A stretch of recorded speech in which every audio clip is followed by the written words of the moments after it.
안녕하십니까, 하우스 반장입니다. 오늘 소개할 영상은 아무 생각 없이 무턱대고 전원주택으로 이사하셨다가 야반 도주하듯 아파트로 다시 돌아가셨던 수많은 전원주택 실패기와 하우스 반장의 경험담을 통해 전원주택 단점을 해결할 수 있는 토지 신의 근접성에 대한 영상을 준비해 보았습니다. 저의 생각이 여러분의 생각과 다를 수도 있습니다. 하지만 이 영상을 끝까지 보신다면 전원주택의 단점을 해결할 수 있습니다.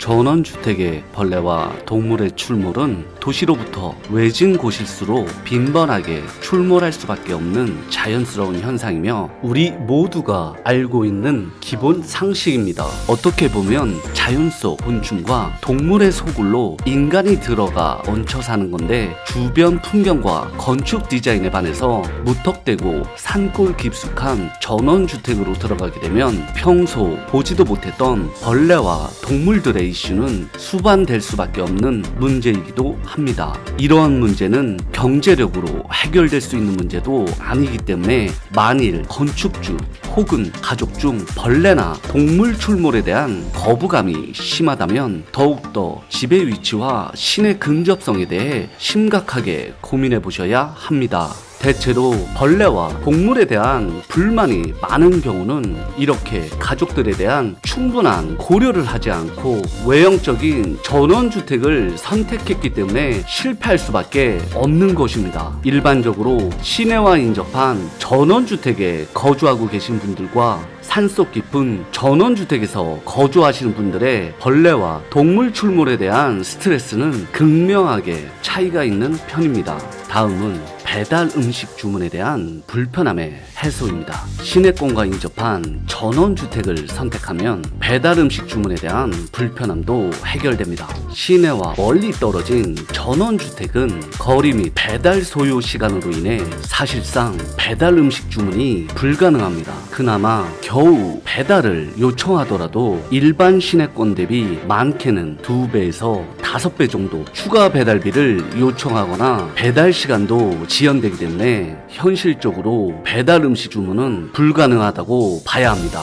지금과 같은 코로나 시국에는 식당을 방문해서 낯선 사람을 옆에 두고 식사한다는 것은 너무나 불안하기도 하고, 정부의 재난 외식 지원금은 오직 배달 앱을 통한 주문 시에만 지원되고 있기 때문에 더욱더 아쉬운 부분이 아닐 수 없습니다. 하지만 시내권과 인접한 전원주택은 어느 정도 기본 상권이 형성되어 있어 배달 음식을 언제든지 주문해 먹을 수 있으며 외출 시 혼자 남겨져 있는 아이들이나 가족 식사 문제도 쉽게 해결할 수 있어 많은 점에서 용이합니다.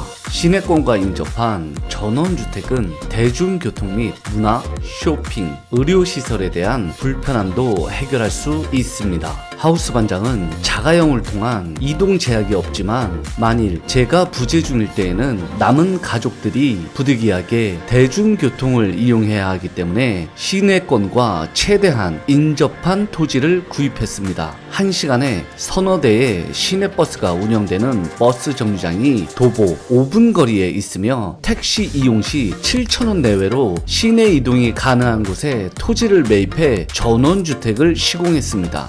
이러한 시내 근접성으로 가족들은 제가 부재 중이더라도 평소 버스 및 택시를 이용해 쇼핑 및 외출, 병원 진료가 가능합니다. 여주가 문화시설이 크게 없는 도시라서 문화적인 시설에 대한 장점을 깊게 논할 수는 없지만 나름 하우스 반장의 쇼핑 편의성을 언급해보자면 자가용 3분 거리에 첼시 아울렛이 있고 5분 거리에 이마트가 있어 큰 불편함 없이 살고 있습니다. 개인적으로 이 부분은 정말 만족하며 살고 있습니다. 또한 시내권에 위치한 전원주택은 위치적인 조건 및 대중교통, 쇼핑, 문화, 의료시설의 근접성으로 인하여 토지 및 주택가격 상승률과 매매도 잘 되는 편이기 때문에 상대적으로 외진 곳의 전원주택보다는 자산 가치 부분에서도 충분한 장점이 될 수 있습니다. 마지막으로 시내권과 위치한 전원주택은 에너지 비용 절약도 가능합니다. 외진 곳의 전원주택들은